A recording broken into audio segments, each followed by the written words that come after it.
Em nome de Jesus, amém. Hoje a gente vai começar uma nova série na nossa comunidade chamada Confessamos. O que significa isso? O que a gente crê? O que a gente acredita? Ou, de uma maneira geral, o que a Igreja Luterana confessa? O que a Igreja Luterana crê, né? E para a gente descobrir o que a Igreja Luterana crê, a gente precisa entender um pouquinho qual livro que a gente acredita. Se eu for perguntar para vocês assim, qual livro a Igreja Luterana acredita, vocês saberiam me dizer? Bíblia. Muito bem, acertamos. Boa, começamos super bem. O livro que a Igreja Luterana utiliza para tirar todas as suas confissões, tudo aquilo que a gente crê é a Bíblia. E o nosso tema, ou daqui para frente, nós vamos estudar algo que chama-se a Confissão de Augsburgo. Ok? A gente está no mês de outubro, nada mais propício que a gente falar do que significou a Reforma Protestante e lembrar daquele momento o que aconteceu. Eu sei que vocês já devem ter escutado ou estudado alguma vez isso na história, a Reforma Protestante em 1517. Eu não vou entrar em detalhes do que aconteceu lá, mas foi Martinho Lutero, que já era monge, era professor numa universidade também de Wittenberg, ele estudava a Bíblia. E na época, naquele tempo, as pessoas tinham medo enorme de morrer. Por quê? Porque estava acontecendo algo na Europa naquela época que as pessoas não tinham controle do que podia acontecer daqui para frente. Eles tinham a tal da peste negra. Vocês já ouviram falar que dizimou milhões de pessoas no século 13, 14 e até um pouquinho, entrou um pouquinho através do século 15. Então as pessoas tinham medo de morrer. Porque se tu pegava essa peste negra, tu podia morrer em questão de horas. De horas. Então as pessoas estavam assustadíssimas com a morte. Elas tinham medo de morrer. Então a igreja da época se viu viu isso como uma grande oportunidade de poder fazer dinheiro. E as pessoas entendiam Deus na época como alguém que era um juiz. E o que um juiz faz? Um juiz só declara a sentença. A função de um juiz é declarar culpado ou inocente. Então as pessoas viam Deus, se a gente até vê figuras daquela época, a gente vai entender que as pessoas viam Deus como um juiz. Então, do juiz a gente sempre tem medo. Se a gente recebe hoje em dia uma intimação para o juiz, a gente fica, apavorado e encagaçado, Então, meu Deus, por que estão me intimando? O que aconteceu? O que eu fiz? Por que eu estou indo para lá? Então, as pessoas tinham um medo enorme de Deus. Então, como elas queriam ir para o céu, estavam vendo a morte ali, tinham medo de Deus, elas tinham que se confessar antes de participar da ceia, tinham que se confessar sempre para o padre. A igreja viu isso como uma oportunidade. E eles vendiam algo que chamava-se indulgência. A indulgência era um papelzinho que a igreja dava para as pessoas, dizendo para elas, se tu me der tanto, eu te dou o perdão. Então o que as pessoas faziam? Juntavam o dinheiro possível necessário para que ela tivesse aquela carta, porque aquilo era a garantia que se ela morresse, ela estava no céu. E as pessoas não tinham acesso à palavra de Deus como a gente tem hoje. Hoje a gente tem a Bíblia gratuitamente no aplicativo do celular. Se a gente for em qualquer livraria, seja ela cristã ou não, e tu disser assim, eu quero comprar uma Bíblia hoje, eles vão ter a Bíblia no teu próprio idioma. As pessoas não tinham nesse próprio idioma. A igreja falava o latim, que era o idioma culto da época. As pessoas que queriam ir para a universidade tinham que aprender latim.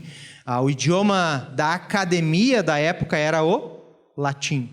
Então, na igreja se falava latim, porque a igreja era algo acadêmico naquela época. Então, se tu não entendia o latim, tu estava sentado na igreja, e o padre falava, e tu entendia alguma coisa? Nada. Tu escutava lendo a palavra de Deus, mas como ele estava lendo lá, tu não entendia nada. Entrava na igreja e saía sem entender absolutamente nada. E aí que entra Martinho Lutero, estudando a palavra de Deus. Ele achou num versículo de Romanos, capítulo 1, versículo 17, assim, que o justo pela fé viverá. Dessa maneira Deus nos aceita, é por fé, do começo ao fim. O que é a fé? A fé é acreditar em algo que a gente não vê. O que a gente não vê? O céu ainda. A certeza que eu vou estar no céu. E ele descobriu que se nós conectar a nossa fé em Jesus, através da palavra de Deus, o que a gente tem acesso? Ao céu. O que a gente fez aqui na confissão dos pecados? Confessou a Deus os nossos pecados. Porque Cristo pagou no nosso lugar. E daí Lutero disse, mas como assim a igreja está vendendo e o troço... né? E aí aconteceu toda a reforma protestante, que vocês já sabem o que aconteceu. Em 1517, então, Martinho Lutero pregou na igreja de Wittenberg as 95 teses. E a partir daí se separou da igreja, a igreja se dividiu. Daquela época, as pessoas que começaram a acreditar na Bíblia, Lutero fez um esforço danado para traduzir a Bíblia para o alemão, que era o idioma das pessoas. Naquela época também estava a prensa de Gutenberg, então quer dizer, surgiu a imprensa, e isso também ajudou, né, a reforma a se espalhar pelo mundo inteiro. Então por isso que hoje a gente tem a Bíblia no nosso próprio idioma, porque os reformadores lutaram para que nós pudéssemos entender Deus falando com a gente em português, na época em alemão, mas hoje Deus fala com a gente em português. E aí, um tempo depois, em 1530, num concílio, um dos reis da época trouxe um concílio e disse assim, tá, vamos parar de brigar com esses seguidores da reforma e vamos tentar unir os católicos e os reformadores novamente, vamos juntar eles e pedir para eles o que eles acreditam, em que eles creem. O que esses reformadores acreditam de verdade?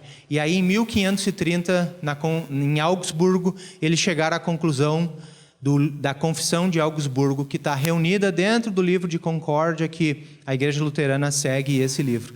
Então, na Confissão de Augsburgo, tem todas as coisas que as pessoas que seguem a reforma creem. E o primeiro tema que está aqui é o primeiro artigo, ele é dividido em artigos. O primeiro artigo fala sobre Deus. Então não tem como a gente começar uma discussão teológica sem falar de Deus. Quem é Deus?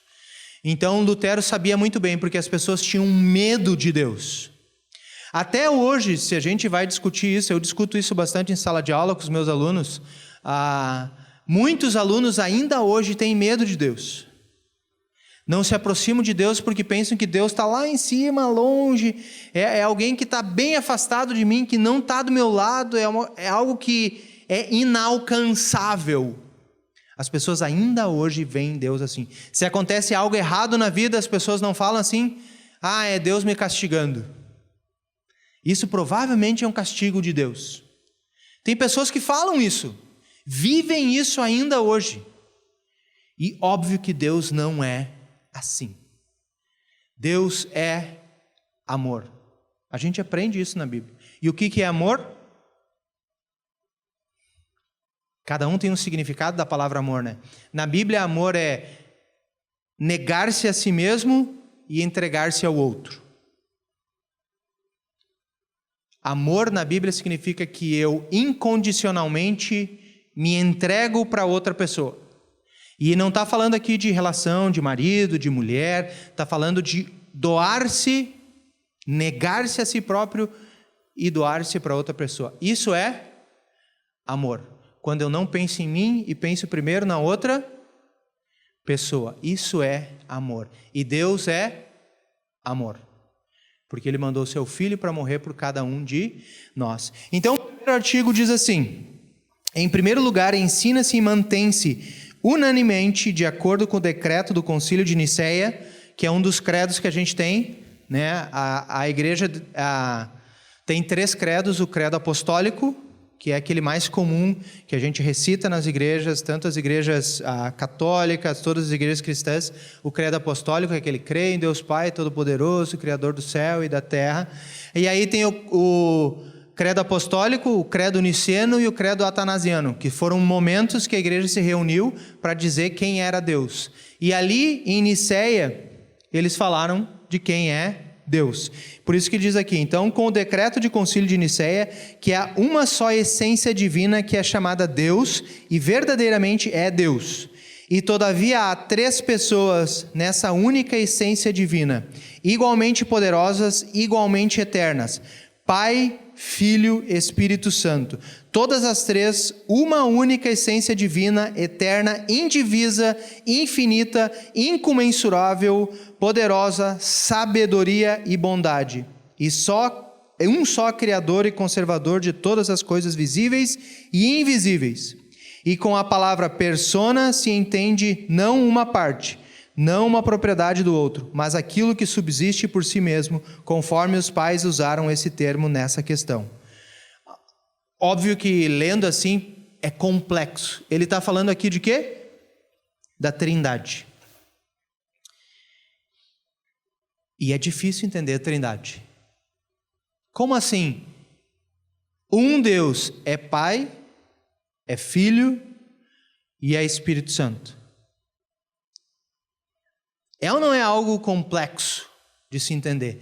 E de várias formas a igreja sempre tentou explicar isso de uma maneira. Muitos, naquela época, acusavam os cristãos de de amarem 3 deuses, ou de seguirem 3 deuses. Você segue o Deus Jesus, você segue o Deus Espírito Santo e você segue o Deus Pai Criador das coisas. E aí a Bíblia defende que Deus é um. E um tempo atrás criaram um brinquedo de criança que ajuda maravilhosamente a explicar como que o nosso Deus é 3, mas é um só. Em uma só essência. E não sei se vocês conhecem, vocês sabem o que é isso aqui? Ou já viram? Um spinner. Sabem como isso funciona? Vocês estão vendo aqui que um spinner tem 3 lados, né? Tem 3, sempre é assim, é feito de 3 pontas. Vocês sabem que aqui tem 3 bolas aqui dentro, né? E quando eu giro, vocês conseguem ver as 3 bolas? Conseguem? Não dá, né? Mas vocês sabem que ali dentro tem 3. É um spinner com 3. Assim é Deus. Pai, Filho e Espírito Santo e uma só essência. A gente não consegue dividir. A gente não consegue separar e é um só Deus. E daí eu pensei, meu Deus, quando inventaram o spinner era Deus dizendo, viu? Tá vendo? Eu estou explicando para vocês como que eu sou. Ok? É um só Deus. E eu brincava com isso o tempo inteiro. Eu pensei, cara, mas isso aqui é genial. Isso assim é Deus. E é fácil de eu conseguir entender. Eu consigo ver os 3 ali? Não. Mas é um só Deus. Pai, Filho e Espírito Santo. E aí entra no nosso texto de hoje, se vocês estiverem aberto aí de novo, em 1 de João. É um texto bem conhecido, mas que ajuda a entender um pouquinho de como Deus Trino sempre existiu. Diz lá o nosso texto, no começo que era a palavra já existia. Ele estava com Deus e era Deus. Quem é a palavra? A Bíblia usa esse termo e chama-se assim o verbo. Ele chama a palavra de verbo. E o que é o verbo? Ação. Lá no começo, quando Deus criou todas as coisas, o que ele fez? Ele falou. Quando Deus falou, todas as coisas foram criadas, foram feitas. E olha nesse momento aqui, o que ele está dizendo de quem é esse verbo. Desde o princípio, a palavra estava com Deus, e por meio da palavra, Deus fez todas as coisas, e nada do que existe foi feito sem ela. A palavra era a fonte da vida, e essa vida trouxe a luz para todas as pessoas. A luz brilha na escuridão, e a escuridão não conseguiu apagá-la. Houve um homem chamado João, que foi enviado por Deus para falar a respeito da luz. Quem é essa luz? Jesus. Esses dias eu comentei numa palestra que eu fiz que Jesus chama a gente para andar na escuridão. Jesus chama a gente para ir para as trevas. Porque a gente já tem Jesus no coração, não tem? E se a gente já tem Jesus no coração, a gente já é luz e sal da terra. Ele diz aqui o texto que a luz, a escuridão não conseguiu apagar a luz. E essa luz era quem? Mais para frente diz: e João falou a respeito dessa luz. Ele veio para que por meio dele todos pudessem ouvir a mensagem e crer nela. João não era luz, mas veio para falar a respeito da luz. A luz verdadeira que veio ao mundo e ilumina todas as pessoas. O que significa iluminar todas as pessoas? Será que ainda hoje existem pessoas que andam na escuridão? Sim ou não? Será que ainda hoje existem pessoas que andam nas trevas? Será que pessoas que nós conhecemos ainda hoje andam nas trevas? O que significa andar nas trevas? Significa andar sem Jesus. Eu digo para os meus alunos aqui, se vocês vão num lugar e vocês têm que deixar Jesus fora, é melhor não entrar. E às vezes a gente pensa isso: Jesus, eu vou ali, ó, no cantinho ali, tu fica aqui, tu me espera, quando eu sair a gente volta a caminhar junto. Muitas vezes na vida, muitas vezes no nosso dia a dia, a gente fala assim: Jesus, fica aí. A gente não fala isso. Mas o que a gente está fazendo, a gente deixou Jesus fora.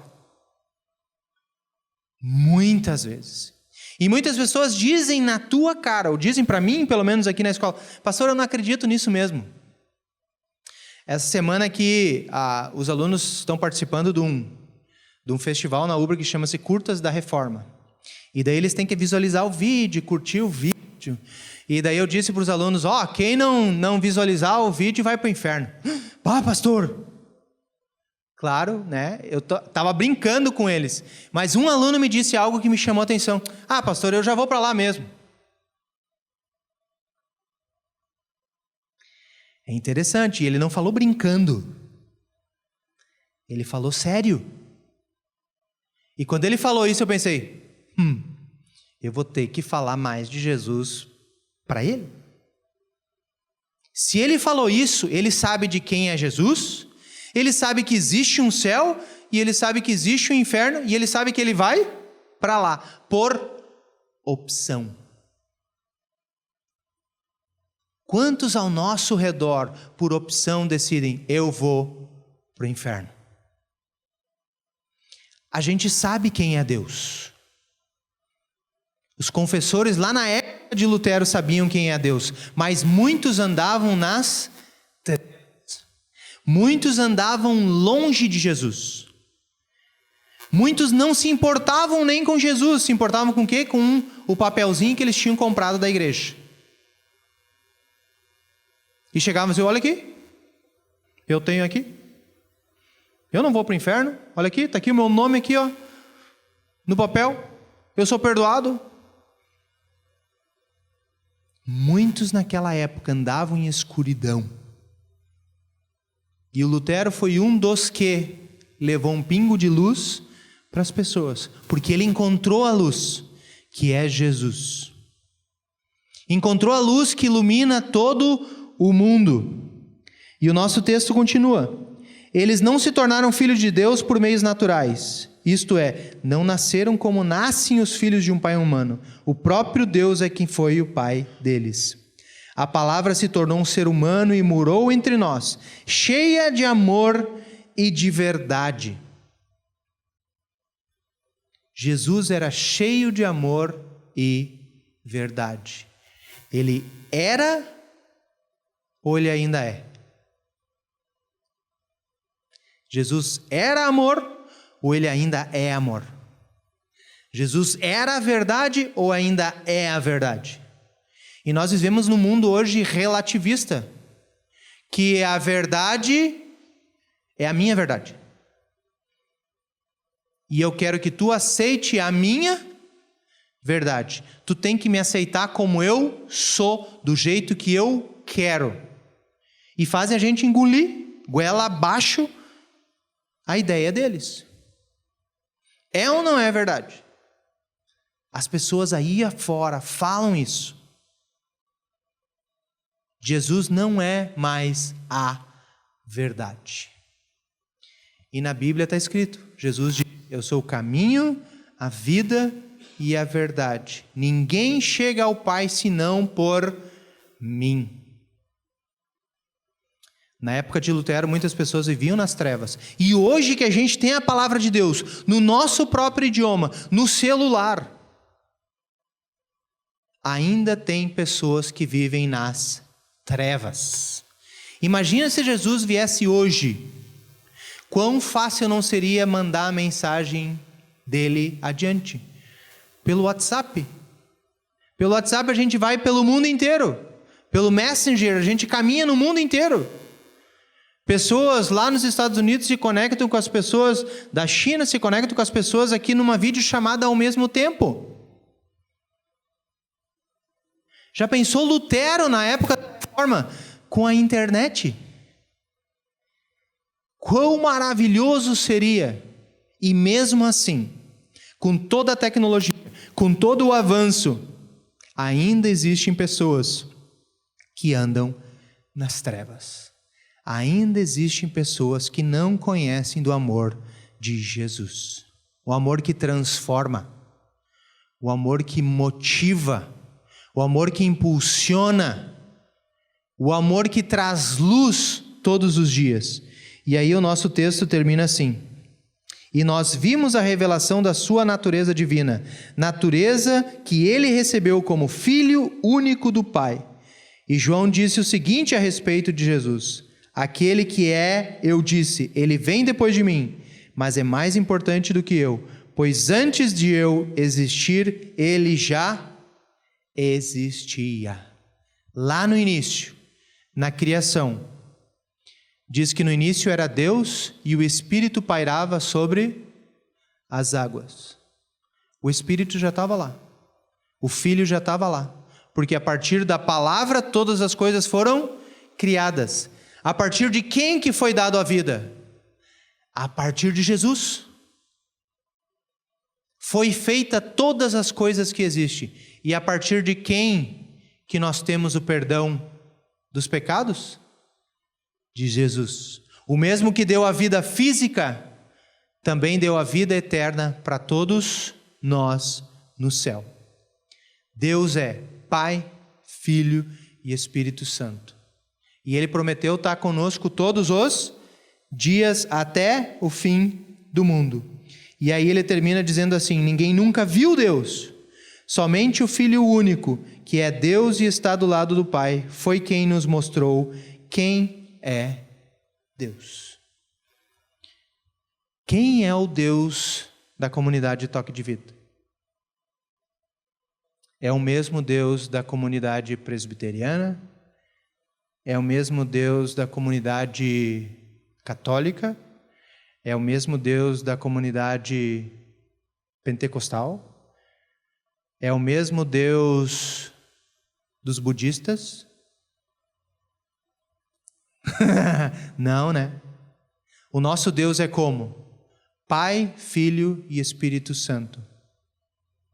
Como eu sei se eu creio no mesmo Deus do meu amigo? É só perguntar para ele: tu crê em Deus Pai, Filho e Espírito Santo? Se ele disser sim, Deus é Pai, Deus é Filho e Deus é Espírito Santo, então é o mesmo Deus. E é um Deus de amor. O nosso Deus é um Deus amoroso, que nos ama, que nos perdoa, que nos abraça, que nos motiva, que não quer a desgraça que está no mundo, que quer a nossa felicidade e sempre está do nosso lado. Então, o primeiro artigo da fé dos confessores, lá na época da Reforma, e de nós hoje é: quem é Deus?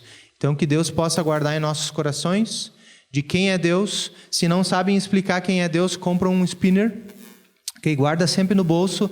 Eu sempre tenho ele junto comigo, eu levo até para a sala de aula com os meus alunos do primeiro ano para ensinar eles quem é Deus. É um só Deus em 3 pessoas. Que Deus nos guarde. Amém.